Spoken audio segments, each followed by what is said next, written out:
Welcome viewers.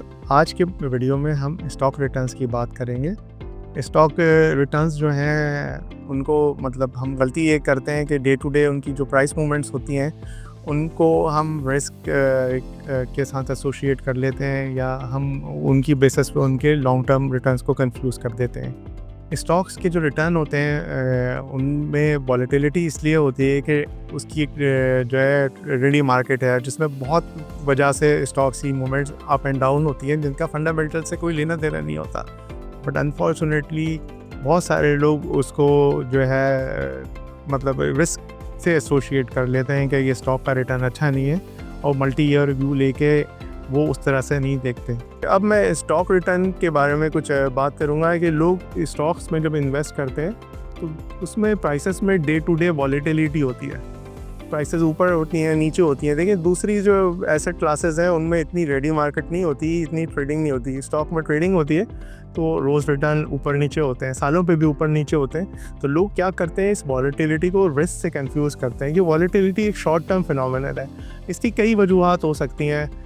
हालात ख़राब हैं, किसी इन्वेस्टर को बेचना है, जैसे इंडिया पाकिस्तान की वॉर हुई थी उस वक्त मार्केट नीचे आ गई थी। There can be many reasons. Economically भी साइकिल होता है बिज़नेस का, वो भी वजह हो सकती है। बहुत सी सारी चीज़ें हो सकती है।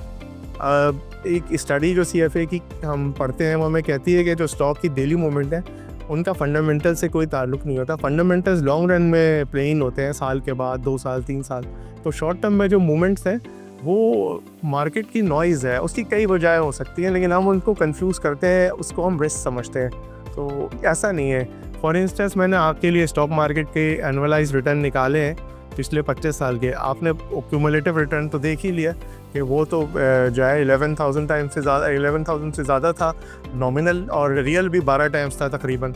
लेकिन ये आप साल के रिटर्न्स अगर देखते हैं इस ग्राफ में तो देखें they have been very volatile. किसी साल 100% रिटर्न है, किसी साल 60% है, किसी साल नेगेटिव भी रिटर्न है। तो ये सारी वॉलेटिलिटी है जो आपको नज़र आती है। लेकिन लॉन्ग रन में अगर आप देखते हैं तो ये वॉलेटिलिटी वॉश आउट हो जाती है और आपको जो है एक बहुत अच्छा नॉमिनल और रियल रिटर्न मिलता है। For that you have to hold the stocks for the long run. अच्छा, एक और चीज़ स्टॉक्स के बारे में जो एक और लोगों की मिस परसेप्शन है वो ये है कि वो स्टॉक्स को एक तो समझते हैं कोई पीस ऑफ पेपर है, वो ऐसा नहीं है, वो एक बिज़नेस में ओनरशिप है।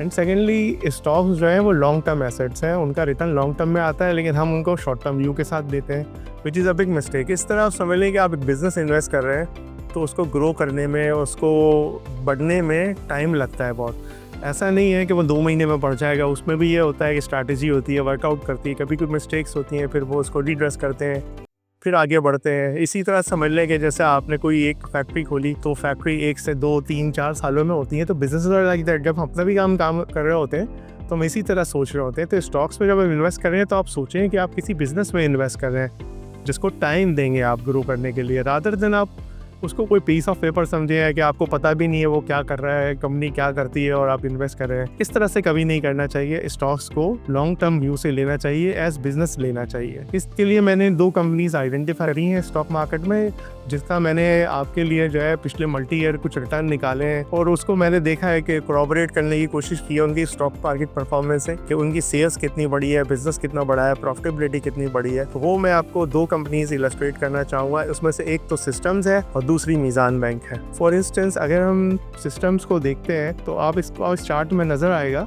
कि सिस्टम्स जो है उसका रेवेन्यू 2015 में 2.2 बिलियन था। लास्ट ईयर उसका रेवेन्यू 43.7 बिलियन था।